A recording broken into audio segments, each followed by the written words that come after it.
that is necessary to peace, contentment, hope, and security. Now we see in the paper every day while there are laws must be passed, as in the case of the Bill of Rights, but we notice that the Bill of Rights protects us in certain ways. It gives us privileges. It gives us the right to create a destiny. It gives the country a right to create a destiny. And it also gives to the family the right to build a solid structure in human society. It cuts through races and languages and all these barriers and makes it possible for each human being to be free. Free from the great error of all time, selfishness. Free from false gods, wealth, power, fame. These are the deities that most worship, and they are, as we know from St. Augustine, the false gods. In all of these different things, we find in Paul that he personifies the common faults of mankind and gives them a special flavor and coloring for our improvement. We know really, beyond all doubt, that a heathen is actually a person who does not believe in God, so-called. Factually, the word means a farmer, but we don't use it that way anymore. But a heathen to us is an unbeliever. But that isn't necessarily true. If by an unbeliever we mean someone that doesn't agree with us, it's totally false. A heathen is really one who has not established the integrity within the core of himself by which he can dominate his own insecurities. The Ten Commandments and the Sermon on the Mount are written in letters of fire and blood in the life circulation of every human being. It is the human being who becomes the treasurer of these things. He is the one who must become the custodian. He is the living temple made without hands. He is truth itself, but he doesn't know it. And in the course of trying to find it, he is deluded into many courses of procedure which are false and which would not be tolerated. So now we have a new coming. We're going to rewrite the Constitution. We're going to do all kinds of wonderful things.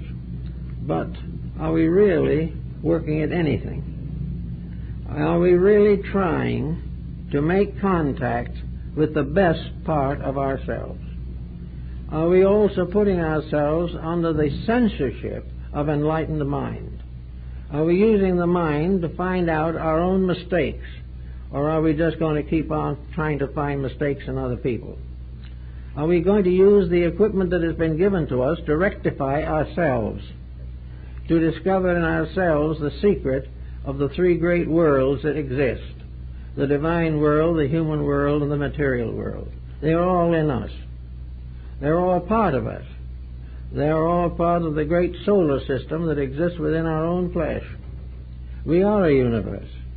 And it's actually, we're known, we probably have more component parts than the planet Earth has. Each of us has more parts, more little cells, more lives inside. And over this whole economy is the power of will, the power of mind, and the power of love. When we go by will, we will become dictators. If we come by mind, we may become materialists. But if we come by love, then we shall understand and discover the magnificent amities of life, how they are all part of one eternal, beautiful purpose. And when we understand this, we have made a great achievement in the future. On the other side of the coin, as far as Paul is concerned, is this tremendous pressure within the man. And this pressure has alienated many people. I know that many people think of Paul, more or less, as very cruel or very crude. And he may have been all these things. But he also has within his writings, certainly, some of the most unusual and extraordinary statements to be found in the religious literature of the world. He is the only one, as far as we can understand, who has finally come to the conclusion that regardless of everything, there is only one God, one humanity, and one pattern of truth. We are all born into all three. and it is our privilege to use these to release ourselves from the desponds which have closed us in. We cannot solve the international problem until we discover the common life of humanity. As long as there are strangers, there will be enemies.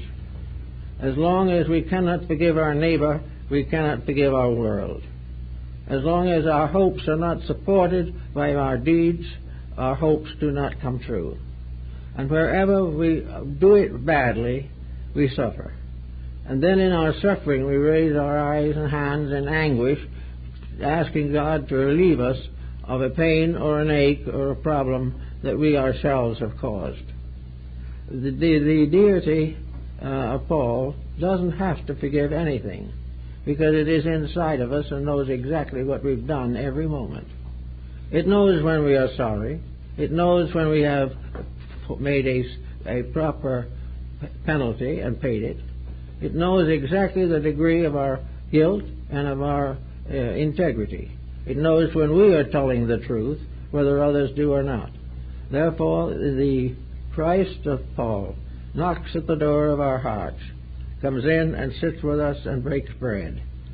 And in that presence, we have the final custodian of the code, the keeper of the way of light. And this keeper has been implanted in us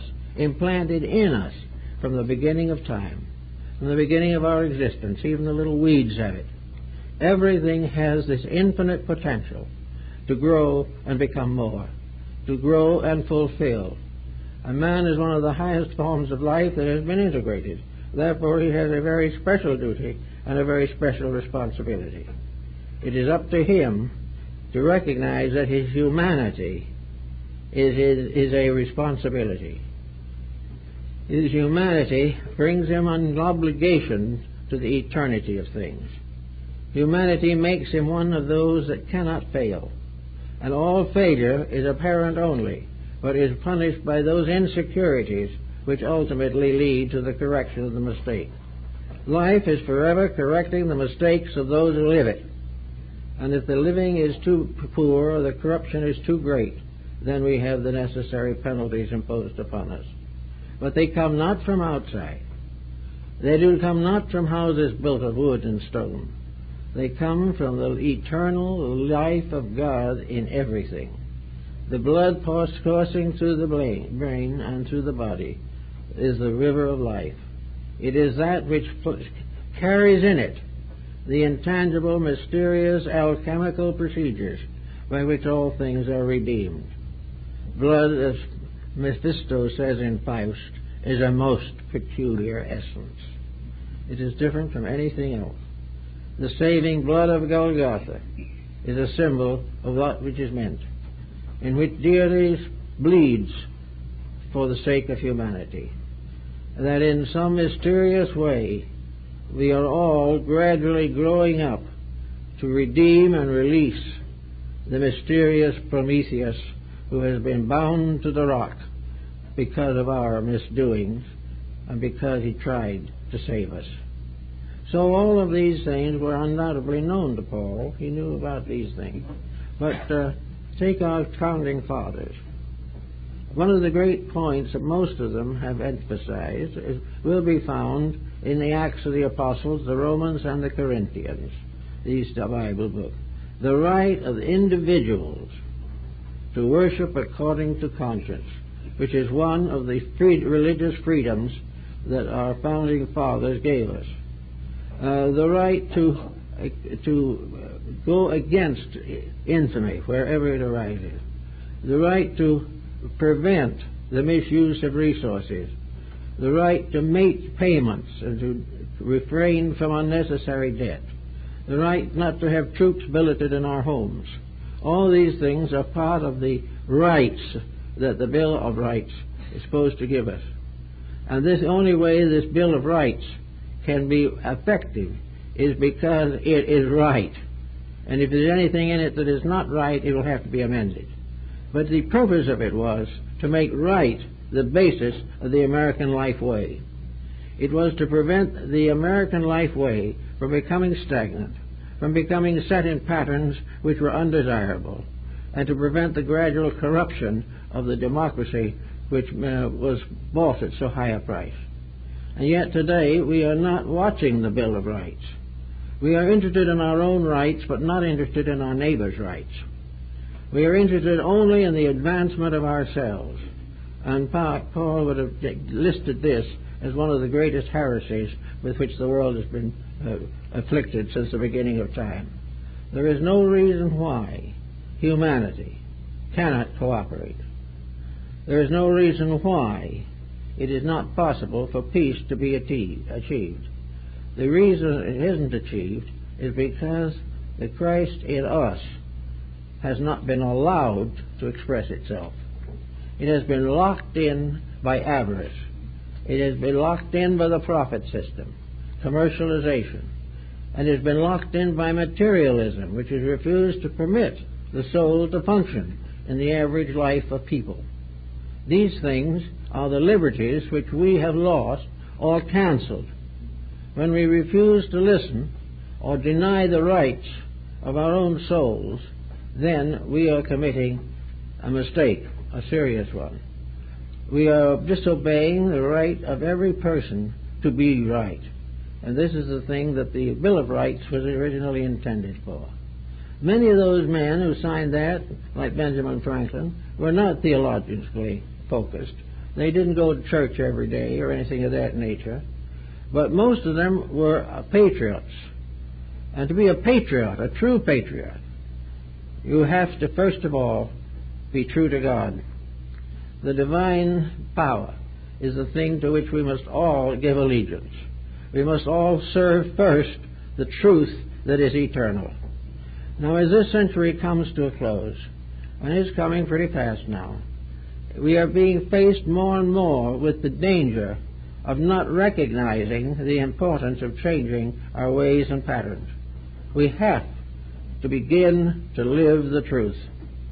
We have to begin to follow not only Paul but all the apostles, and not only all the apostles but all the religions of the earth that have tried to show us. We will have to begin to do it right.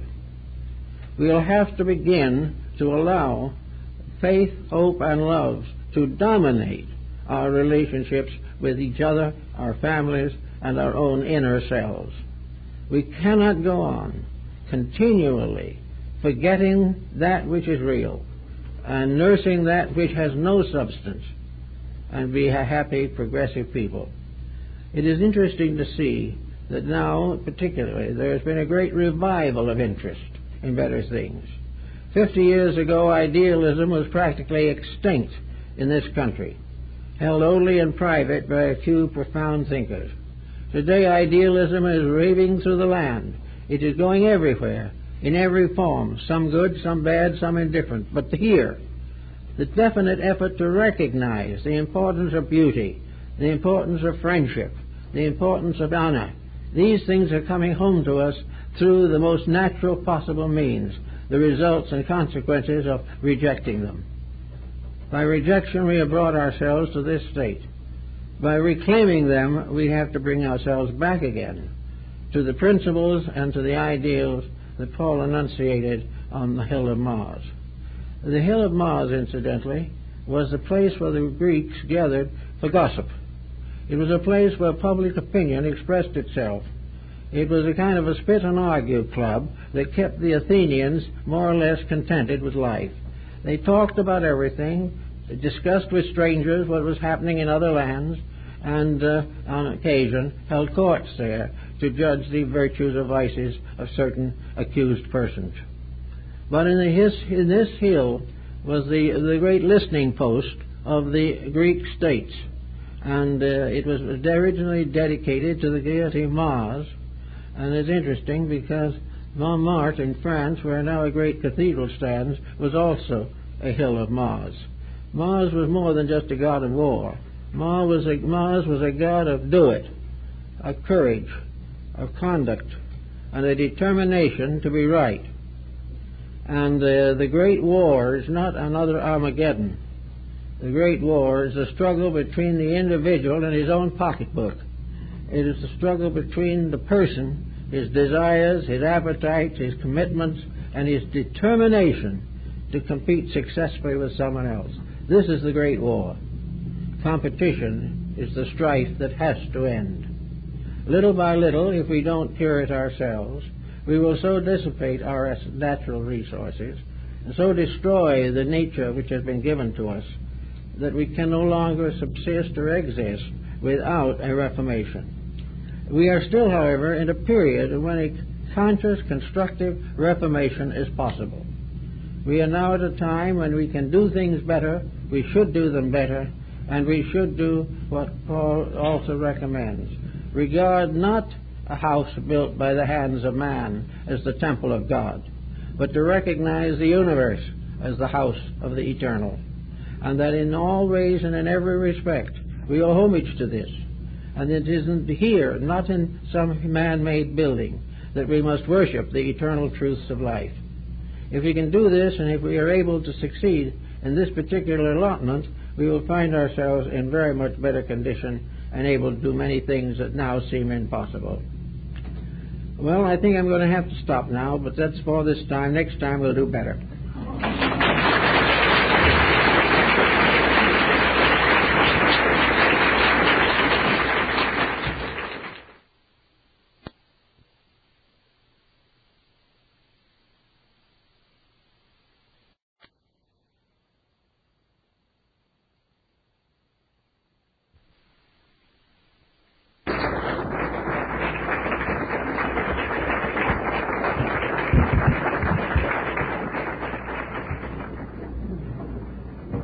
Thank you very much. Because of the unusual circumstances, I think maybe you should have a slight explanation of the facts of the matter, just for general preservation. And if you can't hear me, I'll ask them to make the microphone a little louder, because at the present time I'm not in good voice either. But I have been in a health problem without knowing it.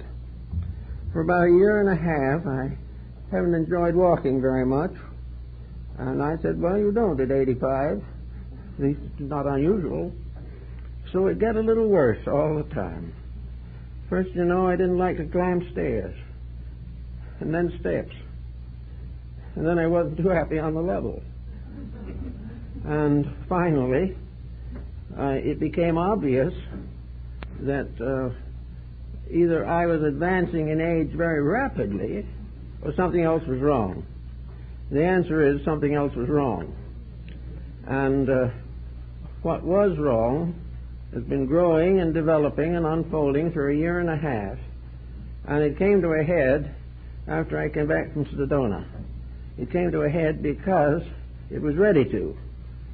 Nothing there particularly contributed to it. It just proved conclusively that I couldn't do these things. So then I got a little help, and I've been under physical therapy ever since, and we're gaining on it. And they tell me that the chances of a good recovery are all right. The blood pressure is normal, the heart is right, and there's no cholesterol, so I may get well.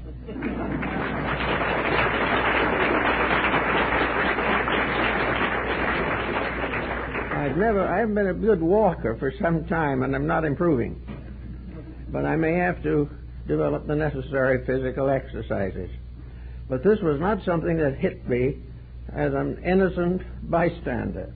It was something that has been developing, and you probably have noticed it yourself. I may not have thought of it particularly, but you've noticed that there have been young men standing by the way when I leave the platform to kind of help me out, and little things like that. That's been going on for a long time. But they tell me because of the fact that it did show itself as what it really is, that it will probably respond to improvement. Now, our subject this morning is in the 17th chapter of Acts, Paul on the hill of Mars. The personality of St. Paul is one of the most controversial in Christian theology. First, he was an ardent anti-Christian. Then he was an ardent Christian. By doing this, he managed to alienate both groups. He managed to outrage the school of Hillel and Gamaliel, which he belonged to in Judaism, and he frightened the apostles to death.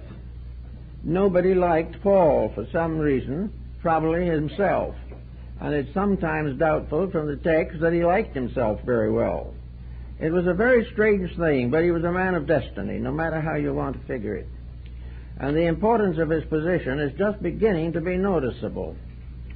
At the time when the Protestant Reformation took over, there was a very strong division between the old orthodoxy and something new, something represented by things such as the Rosicrucians and the alchemists and the mystics. And in this division, we saw the real division between Peter and Paul. We saw Peter's church at Rome and the Cathedral of St. Paul in London, the two great anchors of Christian theology. The Western branch, which came out to the United States, was mostly composed of the Paul party. St. Paul inspired most of New England, and the reason for this was that Paul broke away from the insistency of an intercessor between the individual and God. Paul took the attitude that deity was available to all, and could be directly approached by those who wish to supplicate God for one purpose or reason or another.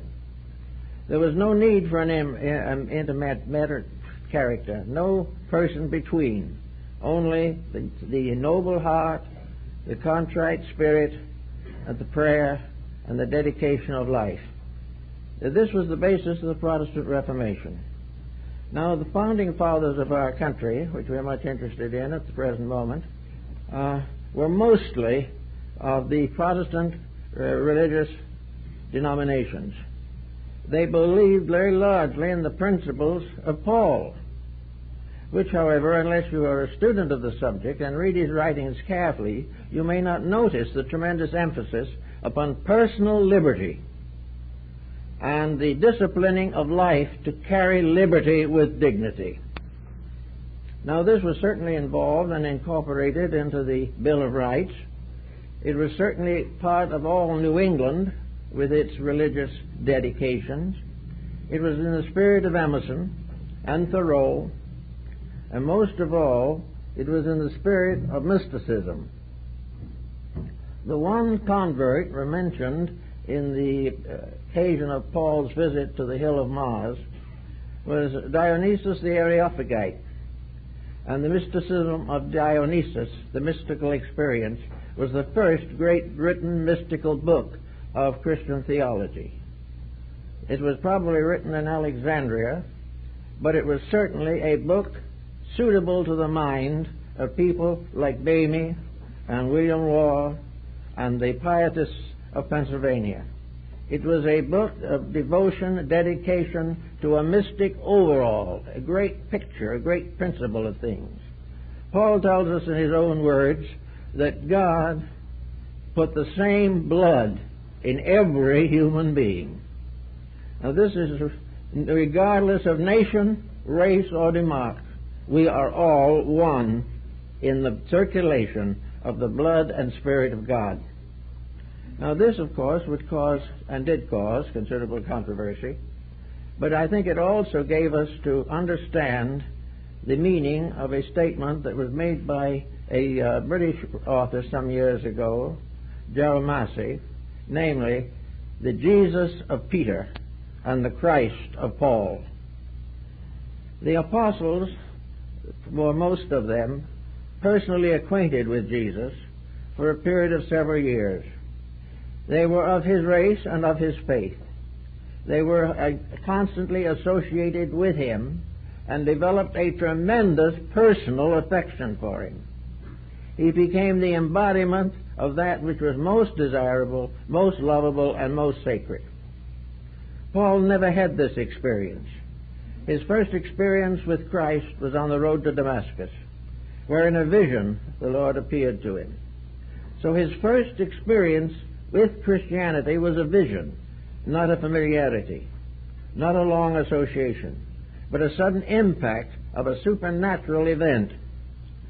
We can see how this affected Paul and why it changed him in a moment from an enemy of Christianity to one of its greatest martyred exponents. But it was definitely true that to Paul, the Christ in you is the hope of glory. And in God and in Christ we live and move and have our being. And as he says in this chapter, the poet says, we are his children.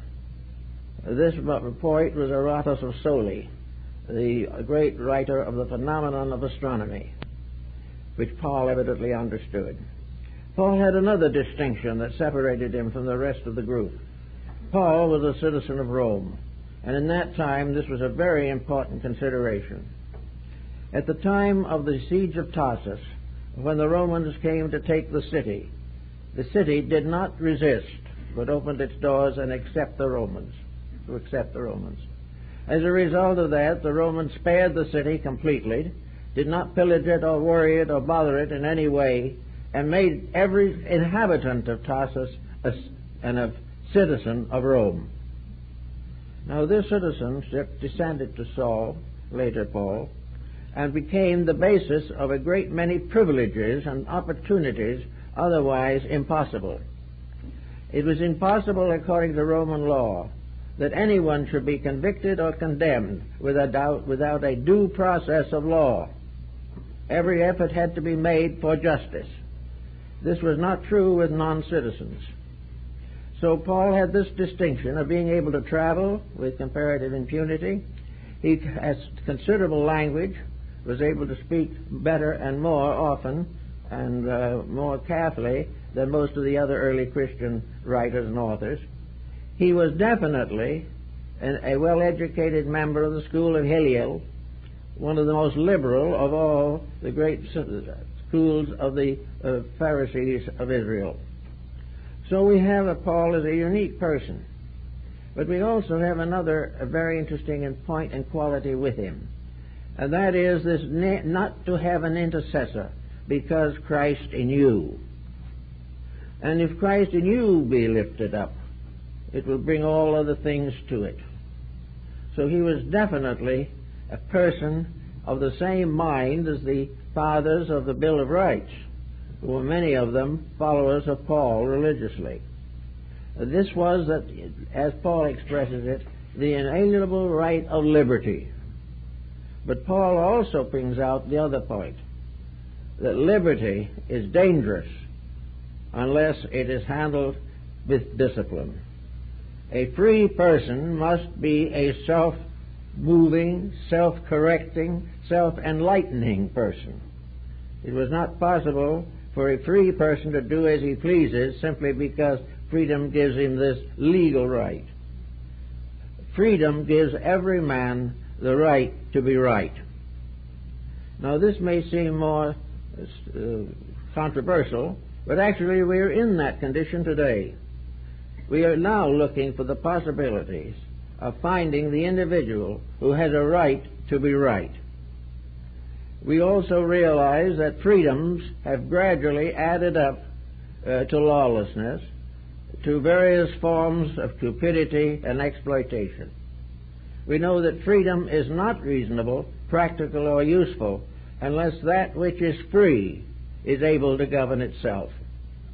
Paul makes a great point in his various essays on self-government, and some of these points were picked up by Dr. Cousins in some of his books recently. In any event, Paul became a symbol of the eternal universality of the Christ ministry and ministry.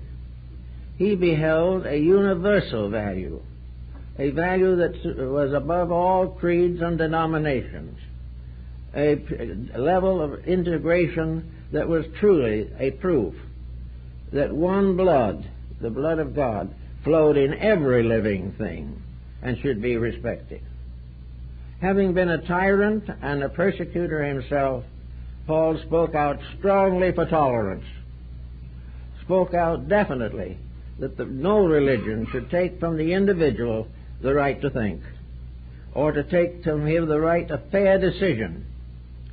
But only a truly enlightened person could handle religion effectively. It was more than faith, it was hope, and most of all, it was love. And he agreed strongly with the viewpoint of Gandhi that we can tie the world together permanently with nothing stronger than the silken cord of love. So here we have a man who had a very materialistic background and was a very bitter man in many ways, who suddenly becomes the exponent of a doctrine which was not, in his mind, entirely intended for the Holy Land. Most of the apostles would have been happy if it had resulted in the freedom of Israel. But to him, Israel was the world. To him, Israel was all mankind. And therefore, with him, a great process of missionary work was carried on. Now, some people think that the early missionary work must have been very difficult and very arduous. But it was not so bad, for the reason that we learned from Eusebius what the actual state of the Christian faith was at the time of Paul.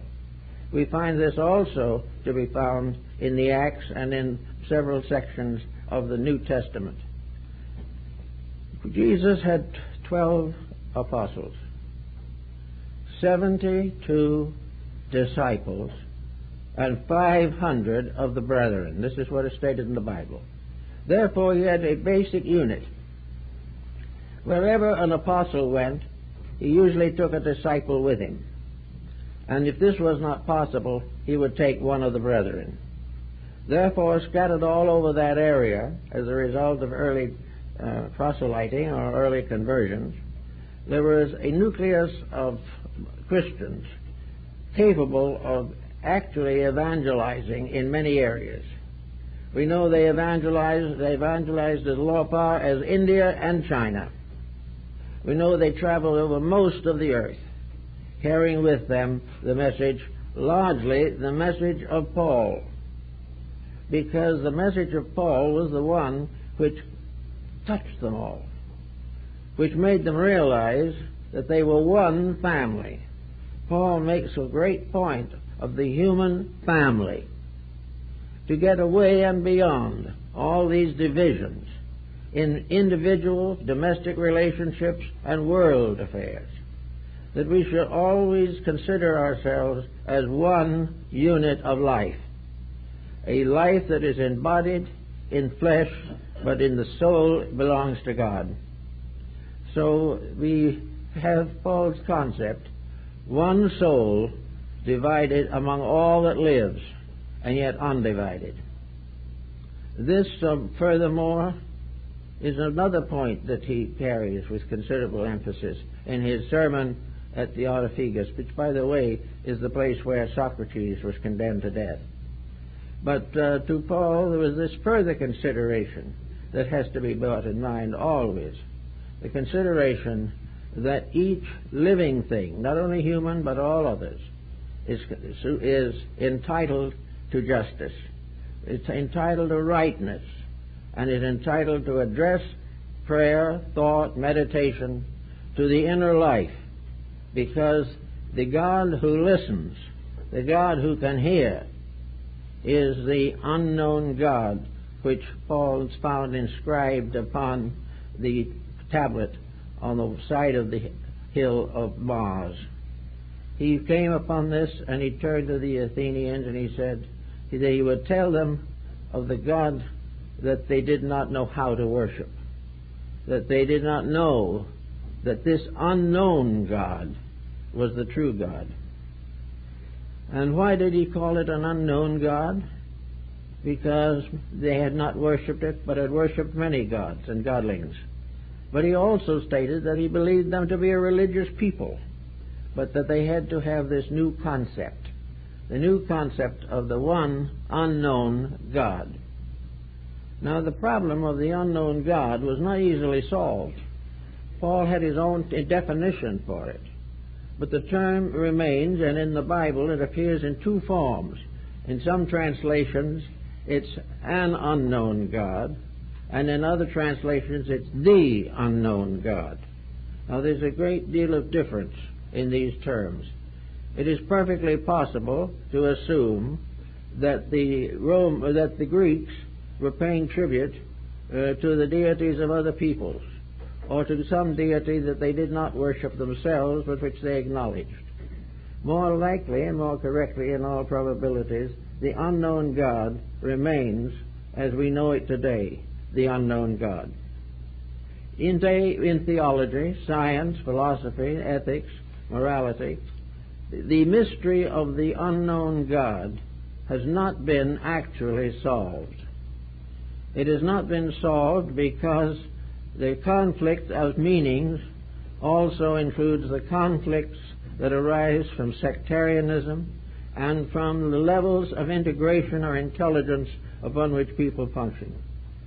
The unknown God is still with us, and we are still searching for the true answer to that mystery. We have concepts of deity. We have many religions with great sets of deities. We have our own religion with a holy triad. We have many other sects, Muslimism with only one God in the form of Allah. All these are seeking for God. About Buddhas, the Jains, the Parsis, the Sikhs, the Brahmins, the Muslims, the American Indians, the ancient Mayas and Aztecs, the Greeks, Romans, the Egyptians and Phoenicians, all had their definitions and interpretations of God. Yet in many cases these were not identical. And as Paul notes in connection with the matter also, time has something to do with this. Opinions about deity change with time, with experience, with the searchings of human beings for better understanding, for philosophy, for all these different things. And Paul points out very definitely that God cannot live in a house made by the hands of man. He doesn't live that way. He is not responsible to the world for his glory, for his wisdom, or for his truth. Whatever deity is inconceivable to the average person. The only thing we can do is moralize it as an infinite spirit of good, an infinite wisdom, a great mercy. But we know it only through the written word of other mortals. The Bible was not written by the very finger of God, but by the lovers of God.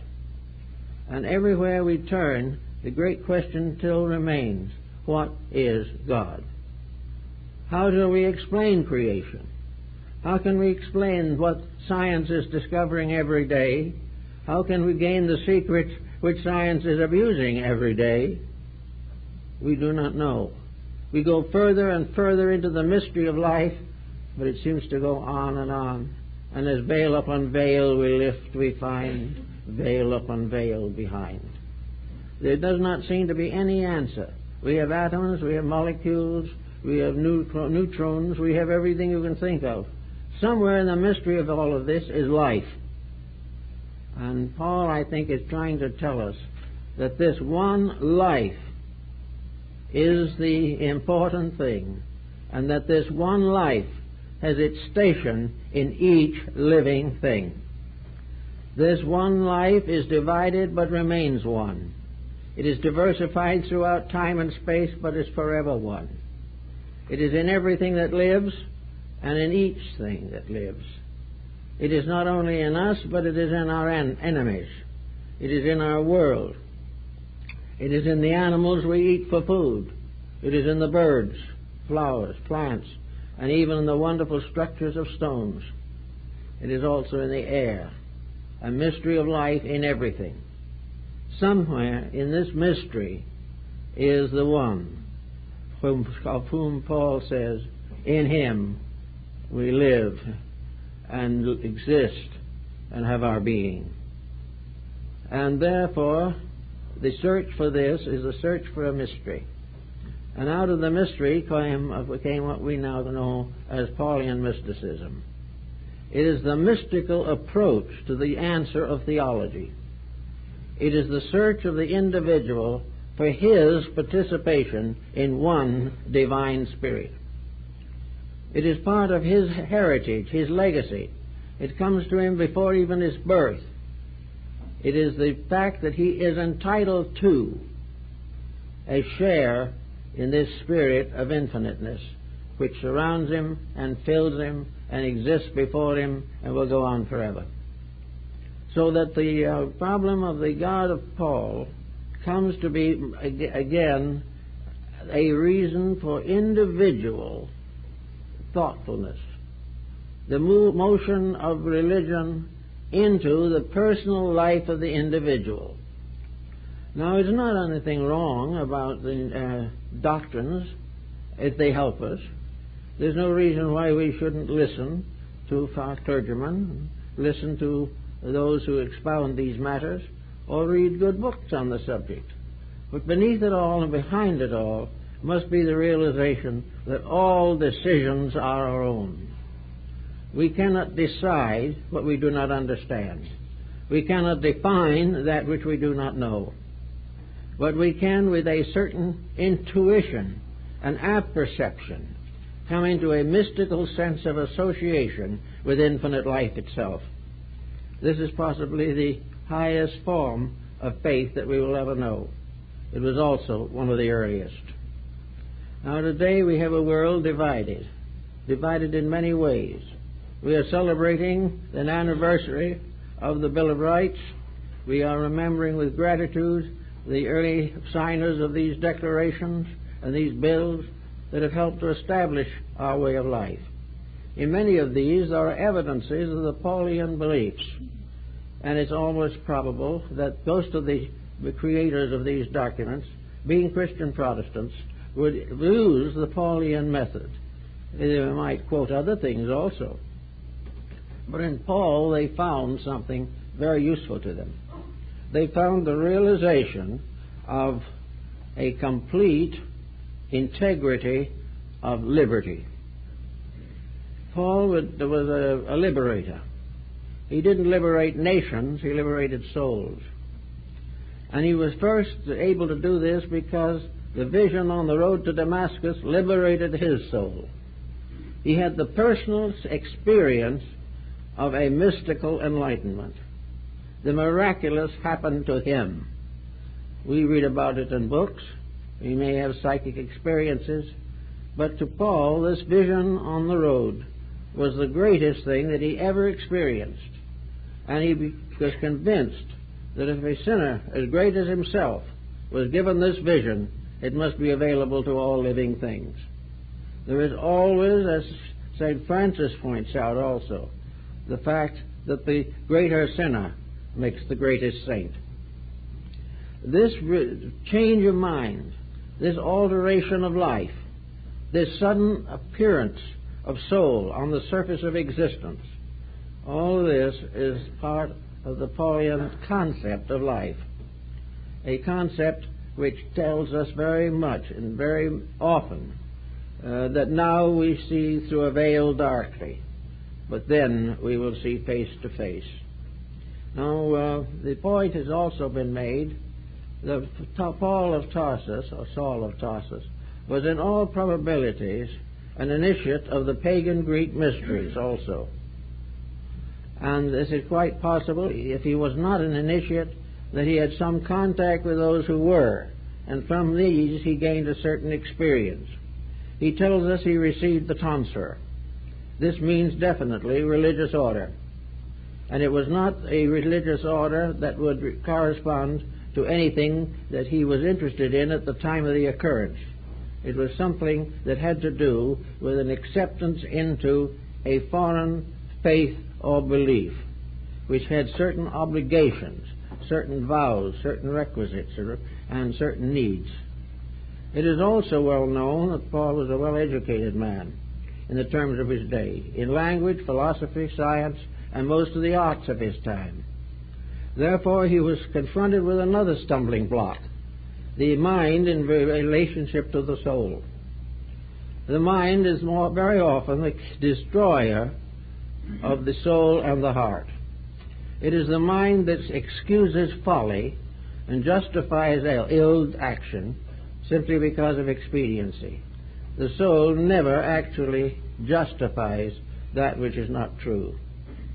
Consequently, the mind is the slayer of the real, and it is also in many cases the destroyer of the inner sensitivities by means of which the person might come in time to have a mystical experience of his own. The mystical experience, as it is denominated in the writings of Paul, is definitely the inner realization of certain things. First, the total unity of God, and that God is not considered in terms of his various beliefs. It makes no difference whatever what church you belong to, or what nation you come from, or what race you belong to, or what denomination you prefer. You are inevitably and eternally one with all. Your natural association is always absolute tolerance. It is the recognition of the divine right of the individual to believe and to think. And if he is virtuous in his believing and thoughtful in his thinking, he will find that which is necessary to him and find in that his part in the divine plan. And whenever the person growing up in the vicissitudes of life becomes aware of these movements within himself, he is at that time a universal believer. Paul also warns a great deal against soothsaying and all kinds of chicanery in this particular area. He warns against the belief in omens and all these things because they destroy, in a sense, the free will of the individual. They make him subject to something of his own invention. He can shift his labor from his own labors and works to some magical formula that will work for him. Paul doesn't believe in this at all. He believes definitely that the only magical invocation is a silent prayer in the heart. Also, that there is no road to conscious awakening apart from the perfection of nature. The individual has to grow. Growth is eternal. Growth goes on. Growth, like the unknown God, cannot be completely defined. But growth is that every day we become a little better than we were the day before. It has nothing to do with being a little richer, or a little more important to society, or a little more comfortable in housing. The actual improvement must be a motion toward acceptance of soul light, acceptance of the God or Christ in us, the baptism of the Holy Spirit, which is, according to Paul, the oil of salvation. The word Christ being itself a word for oil. Also, Paul goes into nations. He goes into different countries. He preaches to them, and for the most part, he is received with dignity. He is not always accepted. He doesn't expect to be. But he is always heard, and he is always remembered. Of course, he is partly safe because he travels under the power of Rome. But he is also safe because there's something about what he says that is very unsettling of hypocrisy. There is something about it. Paul was a violent man, and when he was good, he was violently good as far as the proselyting of his ideas were concerned. But it all sums up to a very definite fact, that he could be excited on the outside. He could make all kinds of powerful statements, but he would also find the power or will to go inside and bow to that which was real.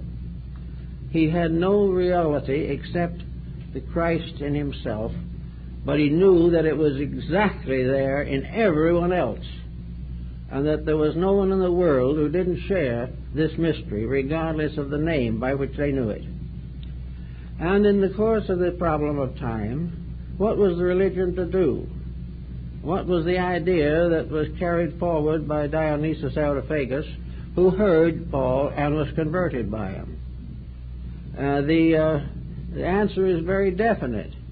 It opens the invisible universe to our visible comprehension.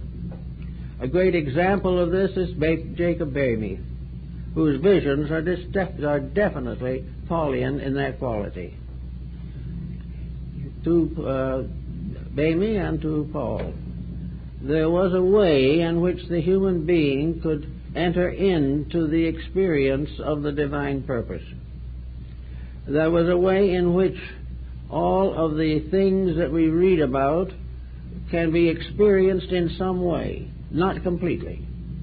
Never will we find by any ordinary conception that which is at the absolute core of life. We can only know it if we reach it, and it is the final step in the perfection of man, his re-identification with absolute deity. But this is incomprehensible to the soul, even if it can be worded according to the dictionary. It is something infinitely deeper, more mysterious, and more wonderful. Paul recognized the healing power of Jesus, but he recognized this healing power not as belonging to Jesus, but God in him, or God in the healer, is simply using the divine power which was intended for that purpose. And if the healer abuses, misuses, or commercializes his gifts, then he is acting against God. Any good in our lives is a part of deity. Our unselfishness, our kindness, our thoughtfulness, our cheerfulness in emergency, these are divine attributes. If we accept them, we worship. If we reject them or fail them, we deny God. We do not have really a love of our own. It is love in us. It is a divine power which we can use in many ways. But if it's used sincerely, it is always good. If used insincerely or commercialized or prostituted, always bad. Every power we have is an attribute of deity. The misuse of any power is a kind of spiritual treason against which there is a great penalty that each person has to face. In the Orient, they call this karma. The things that we do are returned to us in like measure. But Paul didn't think of it in the terms of karma. He thought of it in the terms, rather, of the position we place ourselves by the misuse of ourselves. We destroy something or turn it from ourselves and become weaned from reality by our own conduct. The moment we do not follow the Sermon on the Mount and the companion thoughts and words of Paul, we lose something. It isn't that a God points down with vengeance at us and wishes us into eternal damnation. It is that when we do something essentially wrong, the Christ in us suffers, is pained, sorrows, and in sorrows of the heart and soul, the individual must pay the debt. It is something that we have in life. Everything that has been given to us is of God. And even the grains of sand are divine. And any use we make of them is sacred. And to profane them is corruption.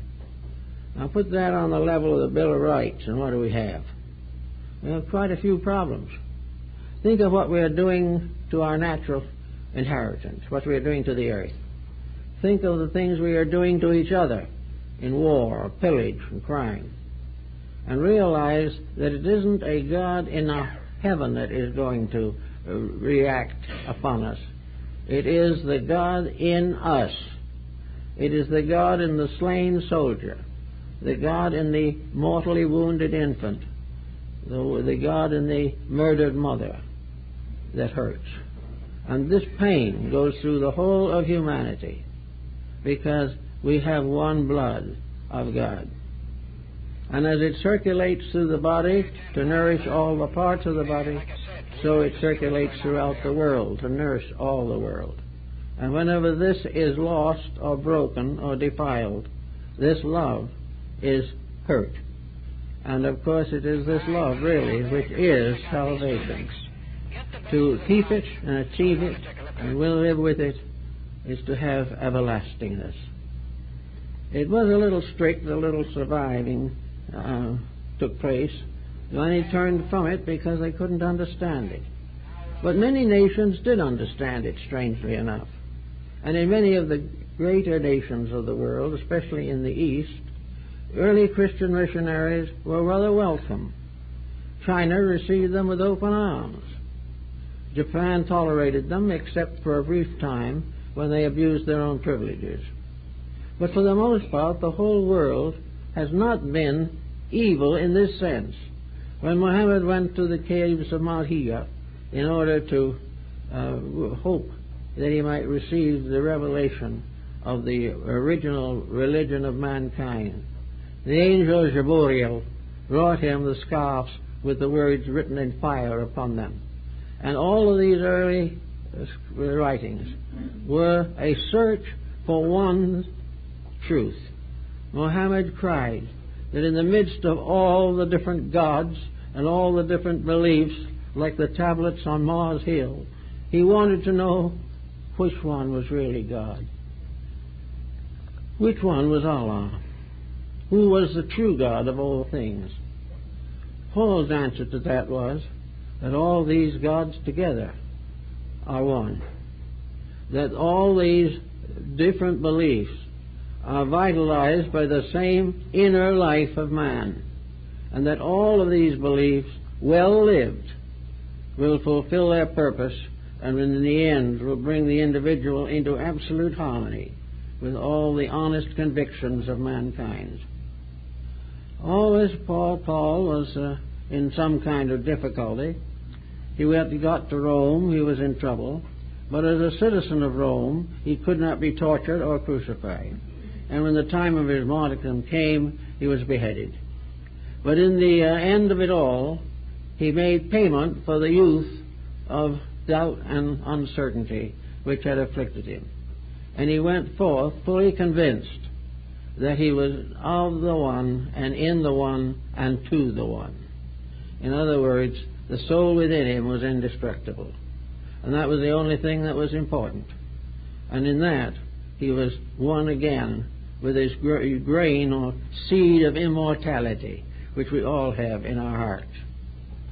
So at the time of the session at Mars Hill, Paul announced that he would return probably at another time, but he never did, to give more instruction to these people concerning the mystery of the unknown God. But he went to other places, but in the various books and works attributed to Paul, he solves a great many of the mysteries of the unknown God.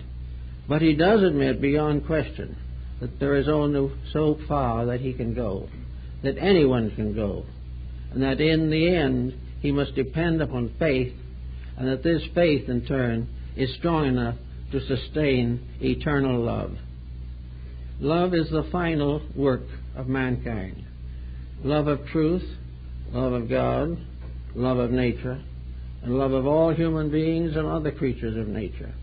And we are all bound into one great family, moving mysteriously on a great ark, which we call the earth, which is a vast ship moving in space. We are all on it, being carried over a great uncertainty to wait for the coming of the dry land on the crest of Ararat. We are all on this great journey in this great ship, the planet Earth. Here we have to live in rather crowded quarters, which are likely to be more crowded, but crowding instead of an inconvenience might be a basis of a new intimacy, a new understanding, a new closeness, which people have sought to avoid. Today we are always happy to have lots of ground and land around the house so that we're not too close to other people. But unfortunately in our conduct we are seldom very close to anyone. We are simply living as isolated units of self-satisfaction in a vast sea, a world of life. If we can dispose of the idea that each of these individuals is completely separate, and that all can bow down together and pray to their various gods, if we can get over this idea this concept of things, we can realize that we are none of us separate. We are none of us something that can bow down to some personal concept of divinity. What we are is one nation, one people, one faith, bowing down to the infinite wisdom of the eternal. This is our hope and our salvation in these times. And this is the journey that Paul made, from being a hater of Christ to a believer in Christ, and perhaps one of the first to distinguish this concept of Jesus as a person and Christ as an eternal fact.